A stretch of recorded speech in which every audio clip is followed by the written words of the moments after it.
Start ಮಾಡ್ಬೇಕಂತ ಆರ್ಟಿಸ್ಟ್ಗಳನ್ನ final ಮಾಡುವಾಗ Shakuntala main, ಯಾಕಂದ್ರೆ ಹೀರೋಯಿನ್ ಬಹಳ ಕಡೆ ಸರ್ಚ್ ಮಾಡ್ತಾ ಇದ್ದೆ.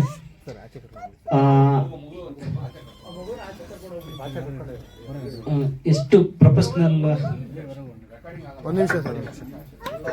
ಸಿನಿಮಾ ಮಾಡಬೇಕು, ಸಿನಿಮಾ ಮಾಡ್ತಾ ಇದ್ದೇನೆ, ಡೈರೆಕ್ಟರ್ ಏನೋ ಕಷ್ಟ ಪಡ್ತಾ ಇದ್ದೇನೆ, ನಾನು ಅದಕ್ಕೆ ಸಪೋರ್ಟ್ ಮಾಡ್ಬೇಕಂತ ಯಾರಾದ್ರು ತಿಳ್ಕೊಂಡು ಆಕ್ಟಿಂಗ್ ಮಾಡಿದ್ರೆ ಅದು ಓನ್ಲಿ ಫಾರ್ ಶಕುಂತಲಾ ಹೀರೋಯಿನ್.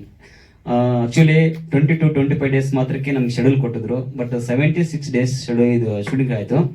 ಯಾವತ್ತೂ ಸರ್ ನೆಕ್ಸ್ಟ್ ಸಿನಿಮಾ ಏನು ಹೇಗೆ ನಾನು ಹೇಳಿದ್ದೀನಿ ನಿಮ್ಗೆ 20 ದಿನ ಅಂತ ಯಾವುದೇ ತೊಂದರೆ ಕೊಡೋದಲ್ಲೇ ಮಾಡಿ ಸರ್, ನೀವೇನೋ ಕನ್ಸಿಟ್ಕೊಂಡು ಮಾಡ್ತಾ ಇದ್ದೀರಾ, ನಿಮ್ಗೆ ಏನು ಬೇಕಾ ಸಪೋರ್ಟ್ ಮಾಡ್ತೀನಿ ಅಂತಹ ನಮ್ಗೆ ಸಪೋರ್ಟ್ ಮಾಡಿದಂತಹ ಶಕುಂತಲಾ ಅವರಿಗೆ ಮನಸ್ಫೂರ್ತಿಯಾಗಿ ಧನ್ಯವಾದ ಹೇಳ್ತಾ ಇದ್ದೀನಿ. ಥ್ಯಾಂಕ್ ಯು ಮೇಡಮ್, ಇನ್ನೂ ನಿಮ್ ಸಕ್ಸಸ್ ಆಗಲಿ ಅಂತ ಬೇಡ್ಕೊಳ್ತೀನಿ. ನಂತರ ಇದಕ್ಕೆ ಈ ಸಿನಿಮಾ ಮೇನ್ ಇಂಪಾರ್ಟೆಂಟ್ ಏನಂದ್ರೆ ವಿಲನ್ ರೋಲ್. ಬೇರೆ ಬೇರೆ ಕಡೆ ಎಲ್ಲ ಸರ್ಚ್ ಮಾಡ್ತಾ ಇದ್ವಿ, ಆಗ ನನಗೆ ಸೂರ್ಯದೇವ ನಮ್ಮ DOP ಈ ಹಿಂದೆ ಅವ್ರ ಜೊತೆ ಒಂದು 2-3 ಸಿನಿಮಾದಲ್ಲಿ ನಾನು ಕೆಲಸ ಮಾಡಿದ್ದೆ.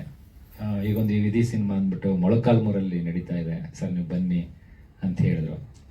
ವಿಶೇಷವಾಗಿ ಈ ಸಿನಿಮಾಕ್ಕೆ ಒಪ್ಕೊಂಡಿದ್ದು ಮತ್ತೆ ಹೋಗಿದ್ದಕ್ಕೂ ಕಾರಣ ಉತ್ತರ ಕರ್ನಾಟಕದ ಭಾಗ, ಚಿತ್ರದುರ್ಗ, ಮೊಳಕಾಲ್ಮೂರು ಅಂತಂದ್ರೆ ಅದು ಆಲ್ಮೋಸ್ಟ್ ಆಲ್ ಆಂಧ್ರನೇ.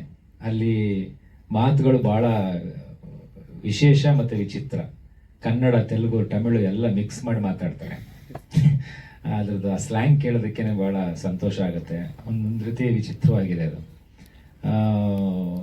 ನನಗೆ ಸಿನಿಮಾ ಮಾಡೋ ನಿಟ್ಟಿನಲ್ಲಿ ಸ್ಥಳಗಳನ್ನ ನೋಡೋದು ಕೂಡ ಕುತೂಹಲ, ವಿಶೇಷ. ಮತ್ತೆ ನಮ್ಮ ಯಾವ ಸಿನಿಮಾಗಳು ಕೂಡ ಕನ್ನಡ ಆಗಲಿ, ತೆಲುಗಾಗಲಿ, ತಮಿಳಾಗಲಿ ಯಾವ ಸಿನಿಮಾಗಳು ಕೂಡ ಹೀರೋಗಳು ಮಾಡಿರೋದು ಮತ್ತೆ ದೊಡ್ಡ ದೊಡ್ಡ ಸಿನಿಮಾಗಳೆಲ್ಲ ದೊಡ್ಡ ಮಟ್ಟದಲ್ಲಿ ಹಿಟ್ ಆಗೋದಕ್ಕೆ ಕಾರಣ ಉತ್ತರ ಕರ್ನಾಟಕದ ಭಾಗನೇ. ಆ ಭಾಗದ ಜನ ಸಿನಿಮಾನ ಮಾಡಬೇಕು ಅನ್ನೋ ಕನಸು ಕಟ್ಟಿ ಕನಸನ್ನ ಸಾಕಾರ ಮಾಡ್ಕೊಳ್ಳೋ ನಿಟ್ಟಿನಲ್ಲಿ ಹಲವಾರು ಪ್ರಯತ್ನಗಳನ್ನ ಮಾಡ್ತಾ ಇರ್ತಾರೆ. ಆ ಪ್ರಯತ್ನದಲ್ಲಿ ಮಲ್ಲಿ, ಅರುಣ್ ಮತ್ತೆ ಈ ರೀತಿ ಅನೇಕ ಚಿತ್ರದ ಕನಸನ್ನ ಕಟ್ಟರೋ ಜೀವಗಳಿದ್ದಾರೆ. ಅರುಣ್ ತಾಯಿ ನನಗೊತ್ತಿರೋ ಹಾಗೆ ಇವರು ಬಟ್ಟೆ ಒಗೆಯೋ ಕೆಲಸ, ಇಸ್ತ್ರಿ ಮಾಡೋ ಕೆಲಸ.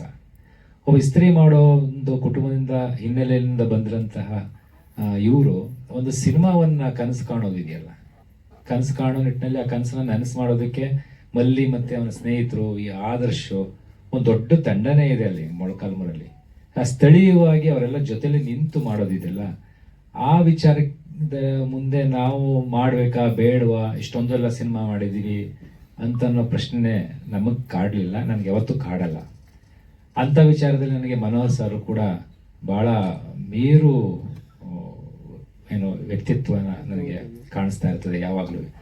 ಇದು ದೊಡ್ಡದು, ಚಿಕ್ಕದು, ಸಣ್ಣದು, ದೊಡ್ಡದು ಅಂತ ಯಾವುದು ಕೂಡ ತಾರತಮ್ಯ ಮಾಡದೆ ಎಲ್ಲರನ್ನೂ ಕೂಡ ಪ್ರೋತ್ಸಾಹ ಕೊಟ್ಟು ಸಿನಿಮಾವನ್ನ ಮಾಡೋ ನಿಟ್ಟಿನಲ್ಲಿ ಸಹಕಾರ ನೀಡೋದಿಲ್ಲ, ಅದು ಅತ್ಯುತ್ತಮವಾದದ್ದು. ವಿಧಿ ಸಿನಿಮಾ ತುಂಬಾ ಚೆನ್ನಾಗಿ ಬಂದಿದೆ.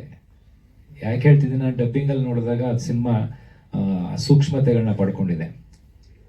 ಇಲ್ಲಿ ಅರುಣ್ ಹೀರೋ ಎಲಿಮೆಂಟೇ ಅವನು ಅರುಣ್. ಮತ್ತೆ ಅವರ ತಂದೆ ತಾಯಿ ಪ್ರೋತ್ಸಾಹ ನೀಡಿದ್ದು ಸೂರ್ಯದೇವ, ಮತ್ತೆ ಸೂರ್ಯ, ಮತ್ತೆ ನಾನು, ಮತ್ತೆ ಅರುಣ್ ಸರ್, ಮನೋಹರ್ ಸರ್, ಮತ್ತೆ ನಮ್ಮ ಸೂರಿ ಚಿಕ್ಕಣ್ಣವರು, ಸಿರಿ ಮ್ಯೂಸಿಕ್. ಈ ಭಾಗದವರಾದ್ರು ಆ ಭಾಗವನ್ನ ಯಾಕೆ ನಾವು ಇಷ್ಟಪಟ್ಟಿದ್ದೀವಿ ಅಂತ ಇವರ ಒಳಗಡೆ ಇರುವಂತ ಸತ್ಯ ಮತ್ತೆ ಅವರ ವಸ್ತುನಿಷ್ಠವಾದಂತಹ ಕರ್ತವ್ಯನ ನಿರ್ವಹಿಸಿರೋದು, ಇದಕ್ಕೆ ನಾವೆಲ್ಲರೂ ಸಪೋರ್ಟ್ ಮಾಡಬೇಕು, ಮಾಡಿದ್ದೀವಿ, ಸಂತೋಷ ಇದೆ. ಎಲ್ಲರಿಗೂ ಒಳ್ಳೇದಾಗ್ಲಿ. ಅರುಣ್, ಶಾಕುಂತಲಾ ಹೆಸರು ಚೆನ್ನಾಗಿ, ಮತ್ತೆ ನಮ್ಮ dance master Chamaraj sir, Suri sir, Suryadeva, thank you Surya sir. ಎಲ್ಲರಿಗೂ ಬಹಳ ಥ್ಯಾಂಕ್ಸ್ ಹೇಳ್ತೀನಿ. ಹಾಗೆ ವಿಧಿ ನಮ್ಮ ಮಲ್ಲು ಹೆಸರು ವಿಧಿ ಮಲ್ಲು ಅಂತಾನೆ ಇಟ್ಕೊಂಡಿದ್ದೀನಿ. ಅವ್ರು ಚೆನ್ನಾಗಿ ಪ್ರಶ್ನೆ ಕೇಳಿದ್ರು, ಪ್ರೀತಿ ಮತ್ತೆ ಪ್ರೇಮ ನಡುವೆ ವಿಧಿ ಯಾಕೆ ಅಂತ. ಚೆನ್ನಾಗಿದೆ ಅದೊಂದು ರೀತಿ, ಅದೇ ಒಂದು ಕಂಟೆಂಟ್ ಅದು. ನಿಜಕ್ಕೂ ಸಂತೋಷ ಆಯ್ತು. ಮತ್ತೆ ಆ ಊರಿನಿಂದ ಮೊಳಕಾಲ್ಮೂರು ಒಂದು ರೀತಿ ಯಾರಿಗೂ ಸಲ್ಲದ ಒಂದು ಊರು ಅದು. ಆ ಊರಿನಿಂದ ಮೇನ್ ರೋಡ್ ಬಂದು ಮೇನ್ ರೋಡಲ್ಲಿ ಬಸ್ ಹಿಡಿದು ಅಲ್ಲಿಂದ ಬಂದು ಬೆಂಗಳೂರಲ್ಲಿ ಒಂದು ಪ್ರೆಸ್ ಮೀಟ್ ಮಾಡೋದು ಇದೆಯಲ್ಲ, ಅದು ನಿಜಕ್ಕೂ ಎದೆಗಾರಿಕೆ ಮತ್ತೆ ಧೈರ್ಯ, ಮತ್ತೆ ನಾನು ನಿಜವಾಗ್ಲೂ ಸಾಧಿಸಿದ್ದೀನಿ ನೋಡಿ ಅಂತಂತ ತೋರ್ಸೋದಕ್ಕೆ ಇಷ್ಟು ದೂರ ಬರೋದು ಇದೆಯಲ್ಲ, ಅದಕ್ಕೆ ನಿಜಕ್ಕೂ ಶ್ಲಾಘನೀಯ. ಅದಕ್ಕೆ ಎಲ್ಲರ ಕಡೆಯಿಂದ ಚಪ್ಪಾಳೆ ಸಿಗಬೇಕು ಇಡೀ ತಂಡಕ್ಕೆ. ಸಂತೋಷದ ವಿಚಾರ. ಇನ್ನು ನಾನು ಈ ಸಿನಿಮಾದಲ್ಲಿ ಹೀರೋಯಿನ್ ತಂದೆ ಪಾತ್ರ ಮಾಡಿದ್ದೀನಿ. ನಾನು ಯಾರಿಗೂ ಹೊಡೆಯಲ್ಲ ಬಡಿಯಲ್ಲ. ನನ್ನ ತಮ್ಮನೇ ಎಲ್ಲ ಕೆಲಸನೂ ಮಾಡ್ತಾನೆ, ನನ್ನ ಮಗನೇ ಎಲ್ಲ ಕೆಲಸನೂ ಮಾಡ್ತಾನೆ. ನಾವು ಸ್ವಲ್ಪ ಹೊಡೆಯೋದು ಬಡಿಯೋದ್ರಿಂದ ದೂರ ಆಗ್ಬಿಟ್ಟಿದ್ದೀವಿ. ಅಕಸ್ಮಾತ್ ಹೊಡೆಯೋದು ಬಡಿಯೋದೇನೋ ಅವಕಾಶ ಬಂದರೆ ಪಕ್ಕದಲ್ಲಿರೋರಿಗೆ ವಹಿಸ್ಬಿಡ್ತೀವಿ. ನಾನು ಹೊಡೆದ್ರೆ ವಿಲನ್ ಅಂತ ಅನ್ಸ್ಕೊಳ್ಳಲ್ಲ, ಆ ಪಕ್ಕದ ಕೈಲಿ ಹೊಡಿಸಿ, ಅವಾಗೊಂದು ಗತ್ತಿರ್ತದೆ, ನಾನು ಗತ್ತಲ್ಲಿ ಹೊಡ್ಕೊಳ್ಬೋದು ಅಂತ. ಹೀಗೆ ನಾನು ಸುಮಾರು 1 ವಾರ 8 ದಿವಸ ಶಕುಂತಲ ಅಂತ. ಈ ಮೂವಿಯಲ್ಲಿ ನಾನು ನಂದಿನಿ ಅನ್ನೋ ಕ್ಯಾರೆಕ್ಟರ್ನ ಪ್ಲೇ ಮಾಡಿದ್ದೀನಿ. ಕಾಲೇಜಿಂದ ಲವ್ ಆಗುತ್ತೆ. ಸೊ ಆ ಟೈಮಲ್ಲಿ ಲವ್ ಆದಾಗ ಇವರು ಕಾಲೇಜ್ ಬಿಟ್ಟು ಮನೆ ಬಿಟ್ಟು ಹೋದಾಗ ಸಮಾಜನ ಯಾವ ಥರ ಎದುರಿಸ್ತಾರೆ, ಸಮಾಜ ಇವರನ್ನ ಯಾವ ಥರ ನೋಡುತ್ತೆ, ಜೀವನ ಕಟ್ಕೋತಾರ ಇಲ್ಲ ಸೋತ್ ಬರ್ತಾರ ಅಂತ ಒಂದು ಸ್ಟೋರಿನ ತುಂಬ ಚೆನ್ನಾಗಿ ಡೈರೆಕ್ಟರ್ ಸರ್ ಬರೆದ್ಬಿಟ್ಟು ಅದನ್ನು ಡೈರೆಕ್ಷನ್ ಮಾಡಿದ್ದಾರೆ. ಸೊ ಇಂಥ ಒಂದು ಮೂವಿಯಲ್ಲಿ ನನಗೊಂದು ಅಪಾರ್ಚುನಿಟಿ ಕೊಟ್ಟಿದ್ದಕ್ಕೆ ಥ್ಯಾಂಕ್ ಯು ಸರ್. ಆಮೇಲೆ ಬಾಲರಾಜ್ ವಾಡಿ ಸರ್ ನನಗೆ ಸೀನ್ಗಳಲ್ಲಿ ತುಂಬ ಹೆಲ್ಪ್ ಮಾಡಿದ್ದಾರೆ, ತುಂಬ ಹೇಳ್ಕೊಟ್ಟಿದ್ದಾರೆ. ಅವರಿಂದ ನಾನು ಕಲ್ತಿರೋದು ತುಂಬ ಇದೆ. So thank you sir. ಆಮೇಲೆ ನನ್ನ ಎಲ್ಲ ಕೋಸ್ಟಾರ್ಗಳು ನನಗೆ ತುಂಬ ಸಪೋರ್ಟಿವ್ ಆಗಿದ್ರು. ಕ್ಯಾಮ್ರಾಮನ್ ಸೂರಿ ಸರ್ ಕೂಡ ತುಂಬ ಹೇಳ್ಕೊಡ್ತಾ ಇದ್ರು, ಈ ಥರ ಮಾಡಬೇಕು, ಈ ಥರ ಇರಬೇಕು ಅಂತ ಲುಕ್ ವೈಸ್ ಎಲ್ಲ ತುಂಬ ಹೇಳ್ಕೊಟ್ಟಿದ್ದಾರೆ. ಸೊ ಅವ್ರಿಗೂ ಥ್ಯಾಂಕ್ ಯು ಹೇಳೋದಕ್ಕೆ ಇಷ್ಟಪಡ್ತೀನಿ. ಓವರಾಲ್ ಮೂವಿ ಬಗ್ಗೆ ಹೇಳಬೇಕು ಅಂತಂದರೆ ತುಂಬ ಅಂದರೆ 20 to 25 ಡೇಸಲ್ಲಿ ಮುಗಿಯುತ್ತೆ ಅಂತ ಹೇಳಿ 75 ಡೇಸ್ 73 ಡೇಸ್ ಏನೋ ಮೂವಿ ಮಾಡಿದರು. ಸರ್ ಯಾಕೆ ಇಷ್ಟೊಂದು ಲಾಂಗ್ ಆಗ್ತಾ ಇದೆ ಯಾಕೆ ಅಂತ ಕೇಳಿದ್ರು, ಏನಿಲ್ಲ ಮೇಡಮ್ ಎಲ್ಲ ವಿಧಿ ಅಂತಲೇ ಹೇಳೋರು.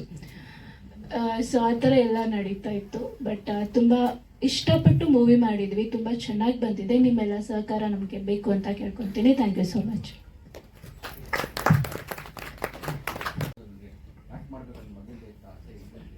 ಸರ್ ತುಂಬ ವರ್ಷದಿಂದ ಇದೆ. ನಾನು ಚಾಮರಾಜ ಮಾಸ್ಟರ್ ಕ್ಲಾಸಿಗೆ ಬಂದಿದ್ದು 7 ವರ್ಷದ ಹಿಂದ್ಗಡೆ.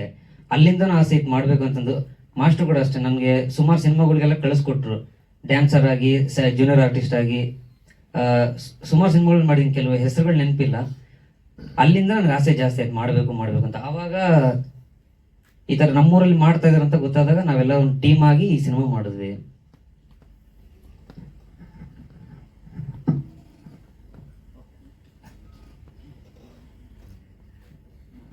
ಇದರಲ್ಲಿ ಮತ್ತೆ ಸ್ಪೆಷಲ್ ಥ್ಯಾಂಕ್ಸ್ ಅಂದ್ರೆ ನಾನು ಇವ್ರಿಗೆ ಹೇಳ್ಬೇಕು ಸರ್, ಹೇಳ್ಬೇಕು. ನಾನು ಇದೀನಿ ಬಾ, ಧೈರ್ಯವಾಗಿ ಬಾ, ನೀನು ನಾನು ನೋಡೋದು ನಾನೆಲ್ಲ ಮಾಡ್ಕೊಡ್ತೀನಿ ನನ್ನ ಕಡೆಯಿಂದ ಅಂತಂದು ಎಷ್ಟಾಗುತ್ತೋ ಅಷ್ಟು ಹೇಳಿದ್ರು.